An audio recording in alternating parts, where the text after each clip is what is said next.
Hello and welcome back to 9-inch Charge. Today we are going to talk about some new rules for the old world. That's right, Games Workshop have dropped all kinds of new rules for us to see about the old world, including an overview of every phase of the game and then a breakdown of a brand new phase, the strategy phase. So today we're going to look through the article. We're going to have a good deep dive into it, and we're going to talk about all aspects of it. We're going to do an overview of the different phases of the game. We're going to go through the strategy phase and its 4 sub phases.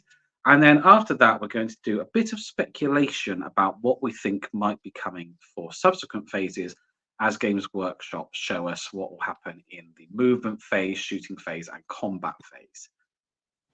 Just before we begin, Tom, now you know how technologically minded I am, how good I am at computers and things. Yeah, I mean, we That started this recording session 45 minutes ago.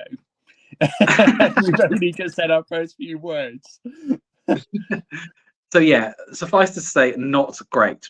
But I have been looking at the YouTube analytics for the channel, and it's telling me that loads of people are coming back to view again and again, which is really fantastic. So welcome back if you are watching us. If you're a repeat viewer, that's brilliant. We're really pleased to have you along. But a very small amount of people are actually subscribed to the channel. So I just want to say that if you're a repeat viewer, if you're coming back to watch again and again and you're not subscribed, please consider subscribing to the channel because it costs nothing. You'll get to keep up to date on all of our videos and things like that. And it just really helps us to continue doing what we're doing. So if you find these videos valuable, if you're coming back again and again, somewhere in one of these directions, there will be an icon for you to click on to subscribe. So please consider doing that. All right, Tom, I'm just going to start. I've got the article in front of me. I'm going to read one of the first paragraphs and then we'll go do a brief overview of the phases before we jump into the strategy phase. Warhammer the Old World is a new game designed from the ground up to simulate large regiments meeting in combat as volleys of arrows and artillery shots soar overhead. Cavalry, wizards, heroes, and monsters crash into combat all around them. That's not to say that it hasn't taken plenty of inspiration from what came before it, including several popular editions of Warhammer Fantasy Battles. Much of the complexity has been kept, and particularly regarding morale added, but a lot of thought has been put into the structure of the phases, in particular when units and characters might use their abilities. So, sounds pretty good from that. It sounds very exciting, really, doesn't it? A lot of our group make the joke that it's just going to be repackaged 6th edition, but actually, I think it might be something a bit more now. So the game is split into 4 phases of a turn, and the first is the strategy phase, which is the phase we're going to talk about in quite a lot of detail today. And during the strategy phase, the active player attempts to cast enchantment or hex spells and makes use of certain special rules before attempting to rally any fleeing units. Cool that there straight away there's certain spells for certain phases, which is what we were talking about before.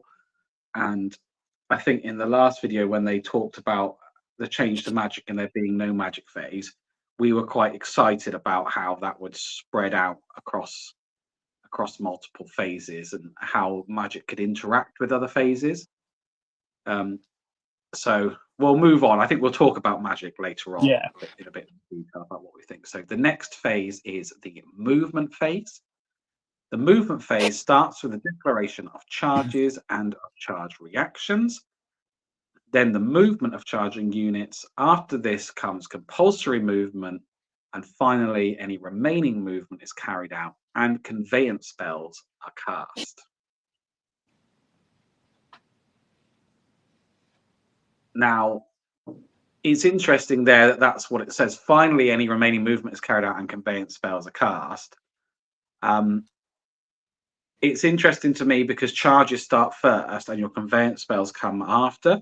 So does that mean that there will be no spells that will be able to influence your charge distance or things like that? Because that was one of the things that I thought might be quite fun to have, was a spell that makes you move. But you could there were spells in the game that would make you move, and if you encountered an enemy, it was as if you were charged. So Yeah, maybe there'll be.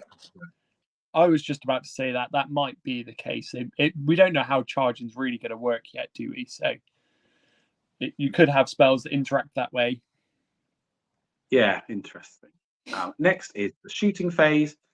So during the shooting phase, the active player shoots with those units in their army armed with missile weapons, with their war machines, and attempts to cast magic missiles and magic vortex spells. I really like this. I'm just going to Yeah. jump in. Sorry, Dan. I really like this because it adds an element of strategy to your movement phase, because you don't want to just like barrel in straight away, because you could be now in range of the enemy's magic missile. So you can kind of play that tactical duel with someone, and at the last minute move in, magic missile. Maybe you could even cast a conveyance spell to help your movement, or move a model across the table to get in range of casting magic missiles and magic vortexes when your opponent wasn't expecting it. So I think it's just a very interesting way of adding a bit more complexity to the movement phase without making movement any more difficult, I hope. Yeah, and that's what we were saying we were hoping about magic, isn't it? If you can get a good conveyance spell off, that will help you to then be in range with that magic missile that you want, and help you later on in the game. And it's cool to see that planning and setting up of spells and chains of combos that could come into the game by making magic quite separate rather than it all just happens. It's cool to see how magic can change over the course of your turn. And then also, if something goes awry in your movement, you can kind of counteract it with your spells. If something goes awry in your shooting, you can then, think, oh, well, my shooting hasn't worked. I'll chuck in a magic missile and see if I can get that last point on. Yeah. So I like the risk and reward of set 8th edition, where you had to kind of like all in. You could risk, maybe not throwing that magic missile and throwing it at something else. But if you whiffed your shooting and you threw your magic missile at the wrong thing or your vortex at the wrong unit, then it was a bit frustrating. So yeah, it's nice it gives you some options. The last phase is the combat phase. During this phase, units fight deadly hand-to-hand melee, and wizards attempt to fend off their attackers with assailment spells. Units that have lost combat may be driven back or become broken and flee. At the end of this phase, once all combat has been resolved, the active player's turn ends. And then it goes on to say, Warhammer the Old World is a game of rounds and turns. Each game is broken down into a number of rounds. During each round, both players will take a turn, each of which is broken down into the four main phases: the strategy phase, movement phase, shooting phase, and the combat phase. And finally, every phase is broken down into 4 steps called subphases. And I really like this structure, to be honest. I was thinking about this in terms of when Age of Sigmar came out, and it didn't really have a lot of structure. It was just the 4 pages and off you go. You would come up sometimes against situations that weren't clearly defined in the rules, and you'd have to kind of muddle your way through. There wasn't like a diagram, remember like the multi-combat diagrams and things we used to have, where it would be like, if you're in this situation, this is what happens. And actually, I think this might be a case where by adding rules and adding structure, you actually make the game much easier to play. And you go back, once you know it, everything is kind of much easier for there being more complexity in a way. Yes, yeah. And I think it adds a lot of room for the game to grow. Talking about back to Age of Sigmar, I remember when they started kind of adding sub-phases. Remember one of the first ones was like that fight sub-phase where models with always strike first could always strike first, but if you got 2 together, nobody knew what to do because the rules hadn't caught up in time. But I think if you go into an edition with the rules in place, you can start expanding and doing really cool things. Yeah. yeah, it seems like a very good grounding, I think, and it Mm. sounds like they've taken the time to write some very well structured rules from this, which is exactly what we want. The only thing to notice here is that it says the old world is a game of rounds and turns. Each game is broken into a number of rounds. During each round, both players will take a turn, each of which is broken down into the 4 main phases. Now, it doesn't say in which order you will take a turn within a round. Which I'm really surprised they haven't clarified. You know, I'm taking that to mean it's alternating turns, but they don't. But they haven't said whether or not there's a double turn or not in there. They've just said a round is each player takes a I turn. think we could do a whole video on if we want to see a double turn in the old world. Well, the answer is just no, we don't, isn't it? I think. Yeah, I think it is. The simple answer is no. But they haven't explicitly said that there. You know, I'm taking it to mean that. Yeah, so we're doing the wargaming thing and having to extrapolate something. Yeah, but you know, I like the double turn in Age of Sigmar, but I think for Warhammer Fantasy, I don't know if I could play that way. I'm just set in my ways. So let's dive into the strategy phase. And the strategy phase, as we said, is divided into 4 sub-phases. The first of which is the start of turn sub-phase. This is where certain units perform special actions or take tests. These aren't common, and their details will be clearly stated in their rules. For example, Stone Trolls would take stupidity tests at this juncture. It's also when Night Goblin Fanatics are placed on the table. Additionally, a particular scenario may require you to check whether a victory condition has been met at this point.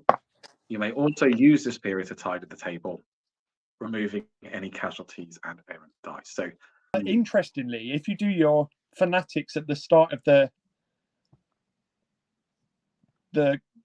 command phase or the strategy phase, you then can't charge with that unit of Night Goblins because you'll just charge over your own Fanatics, which will be very devastating. Yeah, well, it's interesting. It's held within the unit's own rules, so the units will dictate what you do. Yeah. What I found interesting there was that a particular scenario will require you to check whether a victory condition has been met at this point. So it seems strange to me that the victory condition for the scenario can be met in the start of turn subphase before you've done anything. It can just tick over into your turn, and automatically, potentially you may have won the game before you've done anything, because it feels to me like you want to be fighting up until the end and you don't know what the outcome's going to be necessarily unless you make that charge or those kinds of things, rather than it just tick onto your turn and you go, all right, you have won. Yeah, I get that, but that is assuming, I think, if there's only the one victory condition. Like I think if there's more than one, I think thematically it makes sense to have it in the command phase, because if you're in the middle of a scrap, you've just finished a scrap and you do all of your end game stuff, then in your next phase your character's taken the time to survey and like, oh, actually we've captured the hill, we've captured the graveyard, we've done what we needed to do, so let's lay claim and call this victory point our own. And it may only be a point. There may be like 3 victory conditions to meet in a scenario. I suppose you're right, because sometimes there were those situations where you knew from the score that you were going to win the game. There's no way your opponent could catch up, but you would play on just to capture more banners and to try and get more points. But if you're already winning by quite a degree, that's very demoralizing for your opponent to then have to sit through just more of their army getting destroyed. Yeah. I mean, so unless you and your opponent agree on that's what you want to do. But I think it could, it could really do a good way of showing that the army's broken, you now command where you need to be commanding. It's just difficult to say without knowing the scenarios, isn't it? So that's more to talk about when we do the scenarios. The second subphase is more exciting. This is command. So this is when most characters' special rules fire off. For instance, there's a Bretonnian lord brandishing the falcon horn of Freedom, and he may blow it in the command subphase. And so then you move into command, I suppose, and that is just for your heroes to do their thing. Yeah. So they may have an inner ability, or they may have a magic item, something like that, and that's when that happens. So it gives an example here of the Falcon Horn of Freedom, which is an enchanted item. During the command subphase of their turn, if they are not engaged in combat, this character may attempt to use the Falcon Horn of Freedom by making a leadership test using their own unmodified leadership. If this leadership test is passed, until the start of your next start of turn subphase, enemy units cannot use the Fly X special rule. So it's very clearly worded, isn't it? Yes, it is very clearly worded. A bit of a bugger to read first time round. It took us a while, but yeah, it's very. It's because it's called the start of next turn subphase, and it always used to say until the start of your next turn. So instinctively, you want start of next, not your next start. So for sort of veterans of the game, it's a little bit counterintuitive to read, but actually it's very, very clear. This is when it happens. This is how it happens, and it dictates that its own unmodified leadership. So there's no getting around it with things like that. If it's passed, it happens until your next start of turn subphase, and it clearly expresses the rule that it stops, and the range is anywhere on the table, isn't it? Just enemy units. The thing that I picked up on there was that it says fly brackets X, and that's interesting to me because fly was always just fly, and no matter what you were, you would fly 20 inches. But now it's fly X, so it just makes me wonder if there will be different units that can fly different ranges. Yeah, can a different move values. Yeah, have a different move value from a Phoenix or something like that. Something I just thought about as well, tagged onto that, is when a flyer used to charge, it used to kind of like fly in, so it got that 10-inch to the added, but then it would just be on their regular movement value as well. That could save a few war machines. Yeah. That's sick.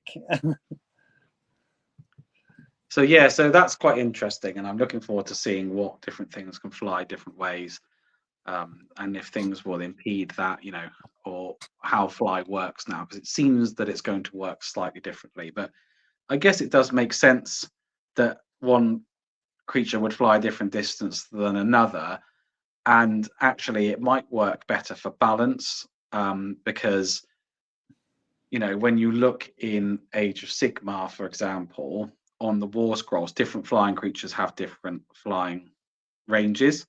Yeah. And it is important, actually, when you've got everything flying 20 inches, is it really fair for something that you've got that's an incredible unit to actually be able to move that distance or not? Would it be OP because fly is very generic? So it just gives them more chance to make the war scrolls or the unit stat lines more nuanced in the game. Yeah, and if something's not working out, they can always tweak it very quickly then without changing the base of a generic rule and how it works.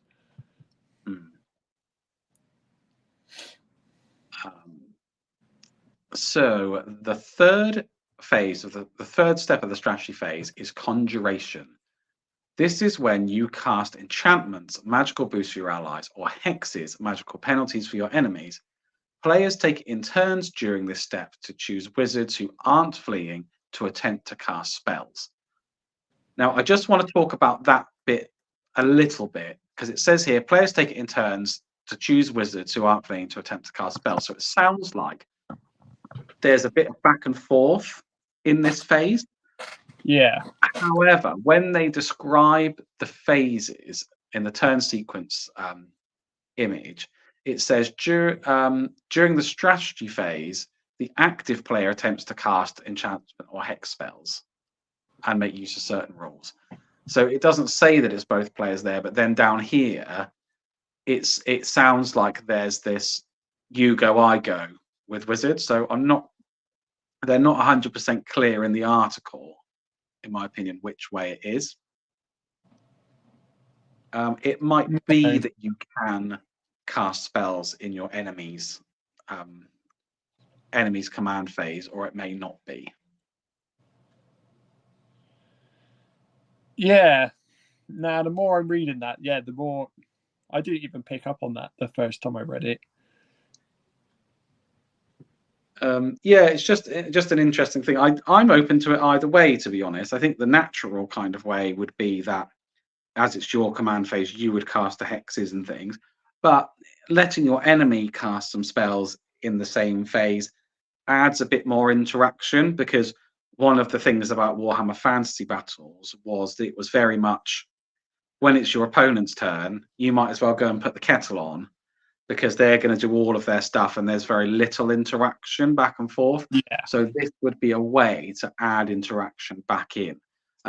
But I think we need Games Workshop to be a little bit clearer about it, because it doesn't seem to, I don't know which way it is. If you've got an idea in the comments, let me know if you've seen something that I haven't seen, but it seems to be slightly contradictory there.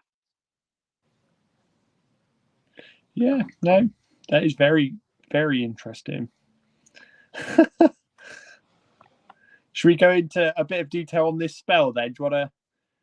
Yeah, okay. So this spell example is Jaff's Incantation of Cursed Blades. And this is a spell from the lore of Nehekara, and it's an enchantment spell, and it has a casting value of 7+. The range is self, and the effect is until your next, I've done it again, until your next start of turn subphase, any friendly unit that has the Nehekaran Undead special rule and that is within the caster's command range may re-roll any rolls to hit of a natural 1. So it's much more, this spell anyway, obviously we haven't seen full laws, but this spell is much more nuanced than the magic in 8th edition. And I'm not saying that it's not game changing, because we have all had games where it comes down to that last dice roll, and it comes down to, could I have scored an extra wound against that unit, and all these kinds of things. So we know that a re-roll to hit of 1s can change the game, but it isn't going to decide the game, which is what a lot of magic did in 8th edition. Particularly those vortex spells, those large templates that would run across your enemy, and then you would just, that would make the first part, what was it called? The first part of the strategy phase, where you clean up all your models. That would be the longest phase of the game. Start turns. Yeah. Yeah. The magic phase, and I think the way the magic phase worked in 8th edition was amazing. It's just some of the spells ruined it a bit. Being able to take an entire army off with one spell, or delete someone's, like the core of someone's army really easy, was a bit much. Vortex is firing off, but being able to draw out people's power dice and drawing out their dispel dice, it was so cool. Because it was like a game inside the game, wasn't it? Yeah, that was the cool thing about it, was that you had your pool of dice, and it was like playing poker with the opponent, and you had to kind of bluff your way through. Is this a spell I really want to cast? Or, I would always try and do something that I thought the opponent was worried about and draw their dice out, and then play the spell that I really wanted to at the end, once their dice were once they had a few dice left. But the thing about that was all kind of negated by the fact that if there was a spell you really wanted, you could just throw 6 dice at it and pray you didn't get Dimensional Cascade. This is a very toned down version of magic, but it's still nuanced, and it still will change the game. It just won't decide it, which is I want to talk about for a second. Right at the end of this spell, So the range itself, but it affects yeah. everybody in the caster's command range. I want to know what the command range is. Don't put that in there and not tell us, Games Workshop. Come on. So I think what it's saying there is that magic now, and I was going to save this for the conversation about the magic phase, but we might as well, as we're here. Let's get into it. We've just said command phase. We've dropped it. The command range. We're talking about it. So yeah, so talking about magic, I tend to think that because magic is spread out across a lot of phases, and although they have said that they are going to add complexity or keep complexity, I don't think you will have a central pool of magic dice that lasts across the phases. I think that magic will work much like it does in Age of Sigmar, much like it does, or like psychic powers do in Horus Heresy. You will roll 2 dice for your spell, and you will have different things on your wizard that will change the power of the spell. So you might get bonuses to your casting rolls. Equally, you might have a larger command range if you're a more powerful wizard. So your spells, which is really cool because a more experienced wizard will be able to cast a magic missile a bit further, or have an area of effect that is greater because they're more powerful than a wizard who is not. So the range self is interesting because that will be determined by the strength of wizard that you take. And I think that is a really cool way of looking at how powerful your wizard is, as what kind of force magnifier they are and what abilities they have and how big their range is. And I'd be interested to see if that's included in some of the abilities that the heroes have. So they talk about the horn, that's the enchanted item, but if there's an innate ability like a prayer or something like that, or it was always the way, wasn't it? You could use your general's leadership from X amount of distance away depending on the general. And I think they did say that positioning of wizards is going to be really key, and positioning of heroes is going to be really key, and I think this is one of the ways that they're going to do that. So I think now, instead of being limited by how many dice you have in your magic pool, for example, you will be limited by the strength of your wizard and how many spells you can take, and if the spell and what phase the spells are in, because you might not have access to a magic missile, you might have access to a magic missile, and that is how they're going to make magic more nuanced down through the phases. That's how I think it's going to go. And if that is the way, I think that's really cool. Yeah, really long, but yeah, I agree. I think that's going to be boss. Yeah, and just cool to see, this. So this is a spell that they're casting, in the first phase of the game. But like I said, I'd like to see what the chains are. So this spell obviously is an enchantment that will help out in combat. But then will there be a conveyance spell to help get them into combat and make use of it? It's all that sort of thing, isn't it? I was thinking like maybe if there's a limit to what you can cast and what you can dispel per turn, you may cast this. So you want to like draw out your opponent's dispel abilities. So you think, oh, I'll throw this, and your opponent's like, okay, I'll let that go. It's not going to do much. Your caster's like 24 inches away. And then next phase, you're like, yeah, okay, I'm going to cast my conveyance spell, move my character 2 inches away from the combat where everyone is. And suddenly he's within command range of everyone re-rolling ones and causing absolute carnage. It also doesn't talk about miscasting. I hope that's still a thing. You're still going to be rolling 2 dice. So I hope that there's a thing for, a double one or something is a fail, or, I hope that there's something, because, as nasty as miscasts could be, I think they're an integral and fun part of the game. A 7+ for a spell like this is quite high, don't you think?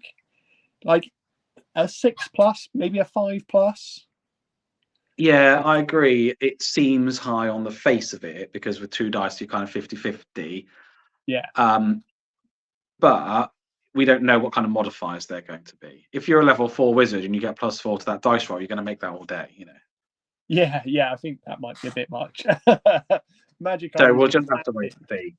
Yeah, Okay, and the final step in this strategy phase is rally fleeing troops. The final step in this phase is rallying fleeing troops. This is when the active player must attempt to rally all of their units that are fleeing to take a rally test, choose a unit and roll 2 dice against its leadership characteristic. If you fail, it will continue to flee during the movement phase. If you pass, your unit is allowed a free reform move and returns to the fray.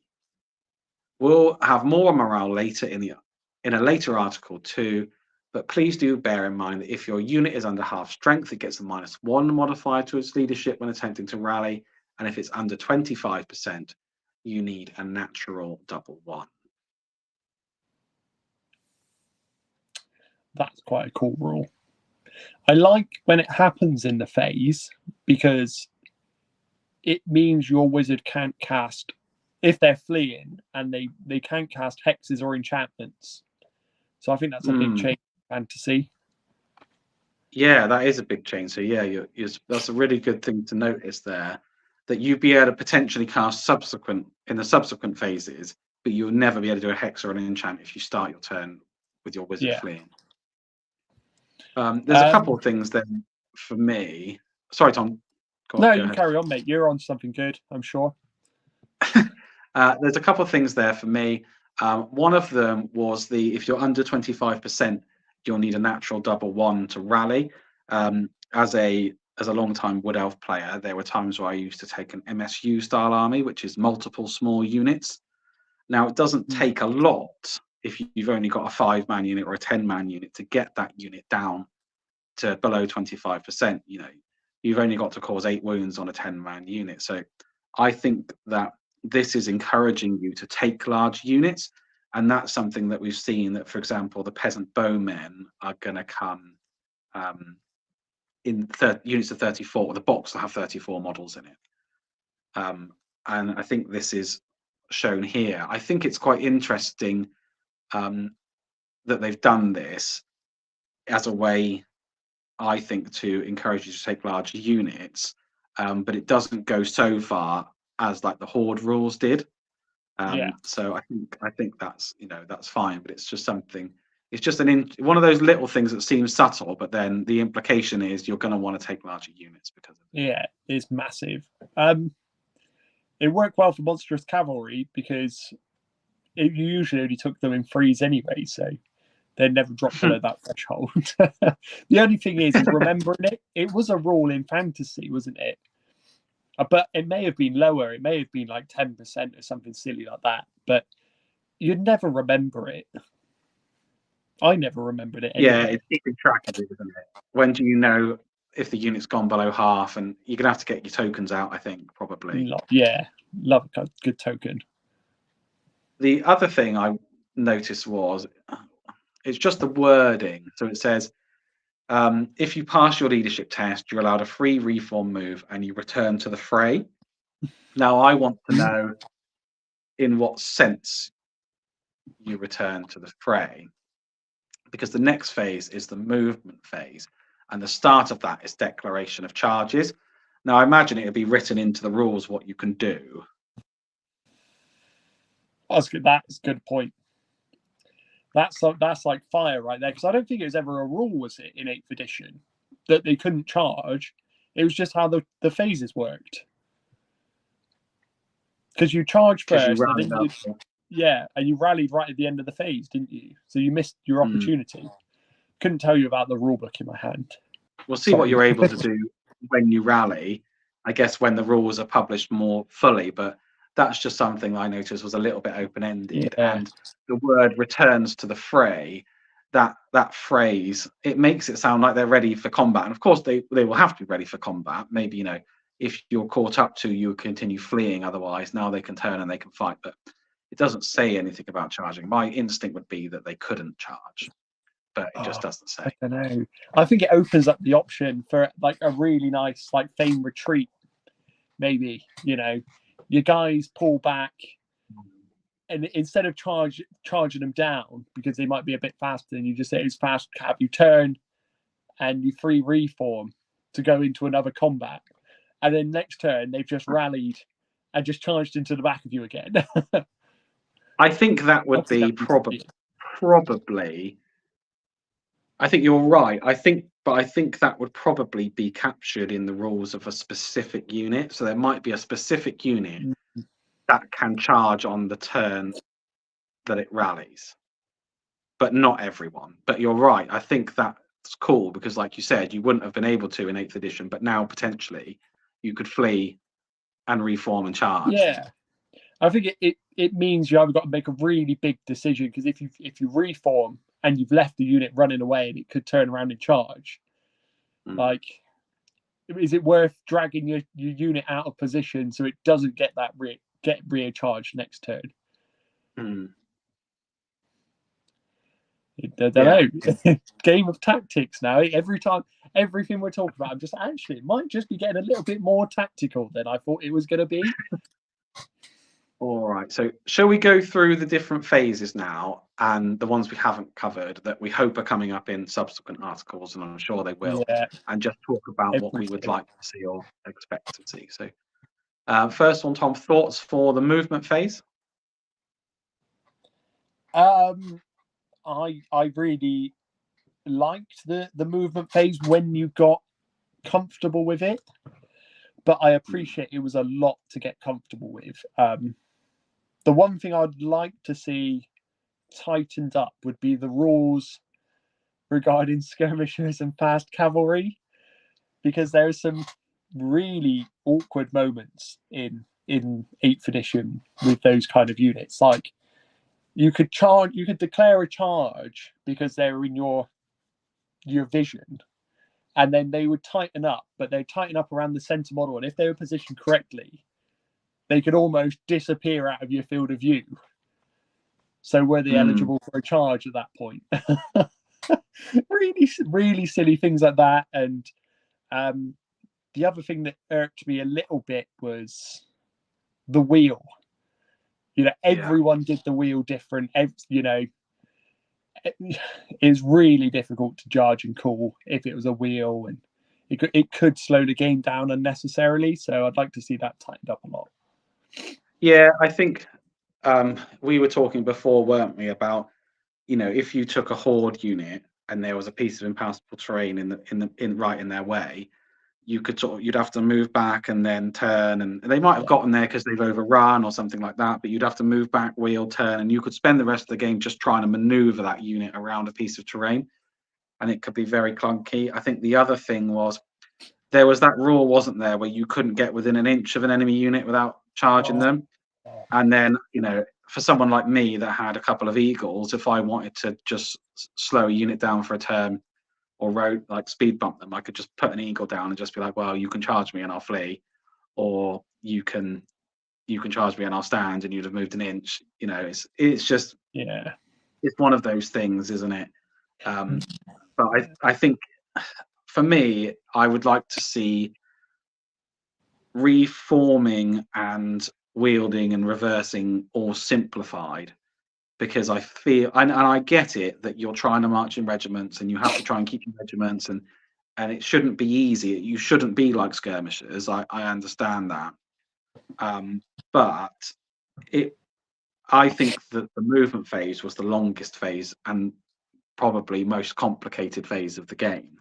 And could be one of those ones that sparked a bit of argument sometimes, or would be the one where I said, you know, go put the kettle on. Yeah, but arguably it was probably the most important, because if you got it wrong, you messed up. Okay, next is the shooting phase. The shooting phase always worked all right for me as a Wood Elf player, I have to say. Well, no problems with the shooting phase here. Yeah, well, you've never tried to shoot at Way Watchers in a wood with something that's ballistic skill 4. After they've moved. Yeah. There are a few things in 8th edition regarding shooting. The biggest change as a dwarf player I'd like to see is I would like to see War Machines have a bit more of a risk reward mechanic, because by 8th they were laser guided cruise missiles that you would hit anything. I remember a game, and I talked about it a few times on the channel. Someone lined up a Dreadlord on a Pegasus, a Hydra, and a bolt thrower. And in one cannonball, I took every single one of those models off the table. That shouldn't happen. That shouldn't ever happen. I think they, playing against you and your dwarves, it always felt like if there was an engineer nearby, their chances of success were, pretty much guaranteed. There wasn't anything going to come back, and I think we need to remember that maybe not so much for the dwarves, but particularly for the humans, black powder will be more experimental, and I think we'd like to see that reflected in the rules a bit more. Yeah, that was something I found frustrating about it as well. Handgunners, like Empire handgunners. I played a game with a few, and I never got them to work. They never worked. Maybe because I was playing Wood Elves, and nothing was ever stood in front of you, but they never do anything. I think what we were saying is when we were talking before recording, and I think what you're trying to get at is that hitting on a 7 is too much. A natural 6 should be a hit. Yeah, against whatever you're shooting. Yeah, and I don't like move or fire. Get rid of that rule, and then I'm happy. I don't mind it, but I know what you mean, because you don't want to just be a static gun line all the time. It's boring. And if they're going to change the way the game is played and introduce objectives, you want to be able to move and fire. You should have a penalty. But I do think that the penalties, when we last played, and it was, your dwarves had moved and I had skirmishes in a wood that were an additional -1 or whatever. I mean, it was pointless rolling those dice. And you need to feel engaged in the game. And I think that those kinds of rules made you feel not engaged. And then, meanwhile, you've got your Tomb Kings that always fire on their ballistic skill no matter what they can shoot. A halfling skirmisher in a fortified building. It's not fair. So you need. I think that would be the change I would make. I think. Try not to have hit beyond 6+. Yeah, I think that's it, right? There's some negatives that went too far if you're a rubbish human with a handgun. And I think if we go into the combat phase, I would probably say something similar. I think I'm going back to 5th or 6th edition now. I can remember playing on the carpet in Jeremy's parents' living room, and I can remember there were certain matchups between strength and toughness where you couldn't physically wound your opponent. And I'm not saying it should be easy for a man to wound a dragon, for example, but I don't think it should never be allowed to happen. Yeah. I agree. So I think that, again, a 6 should be a wound for combat. I think it's about being able to interact, isn't it? If you charge a dragon into a human that can't do anything, what's the point in playing the combat out? Just roll the morale check at the end and make the models run away. But there's going to be that one game where you roll it, everybody hits, and you roll 6 6s, and your troops just slain a massive dragon. And that game, moments like that bring the house down, and it'll be something you never forget. Yeah, so I think that's a change that I would like to see. I do wonder if they will do with shooting and combat, if they will do away with weapon skill, ballistic skill, strength, and toughness, because in the more modern games that has gone away, and it's become, this is the dice roll that you hit on. It might be 3s or 4s. This is the dice roll that you wound on. So 40k does it like a hybrid system. So you have the hit roll, which is your skill to hit, which isn't a check against anybody else's skill. But the wound roll is a check against their toughness. Okay. But I don't feel like a human with a sword should hit a Skaven as easily as they should hit an elf. I think that would irk me a bit. Yeah, I think no one in hand-to-hand combat should be able to touch a swordmaster. No. Really. No. Something like that. But I wonder how it will go. I would like to see it stay as it was, if I'm honest. I quite like the idea of striking against someone's toughness and it being more difficult to wound a more difficult creature, because that was part of the nuance of fantasy. And you know, this is why you would take the units that you would take, and you'd be looking for certain matchups, and you know, you'd be hoping that when you go in with your lances of +2 strength, you'd do the damage, you know, and try and break a unit. And then if you got stuck in a long combat, you think, okay, what am I going to do? And all those kinds of things were really what I valued about playing the game. I really liked that part of the strategy about choosing your matchups and trying to come up with ideas for, you know, I can remember being at home writing this and thinking, you know, what am I going to do about Dan's steam tank? You know, what am I going to do? And you know, but then you had to get like creative, didn't you? So you had to like find a way to get a wizard in there and hope you got amber spear or something like that, because that was the only way you kind of introduced artillery into your list as a wood elf. Yeah, so you know, I hope that it stays. I just hope that it's not too far to the point where you can't wound things anymore. You know, like you used to be able to. They don't seem to like doing that in their games, really, do they? No, not anymore. All right, so that is, I think that kind of rounds us out. So we've talked about all of the phases. We've talked about everything in the article. Just be sure to let us know in the comments what you think, because we do read all the comments and we love to join in the conversation and to see what you guys are saying. So what do you think about this new phase? What do you think about all of the phases? What do you think about each phase having 4 sub-phases? Just let us know your thoughts and opinions. We really like to hear them. And, you know, we will be back because we're going to have another reveal come out this month. Hopefully we will see some Tomb Kings. You know, things really feel like they're progressing now.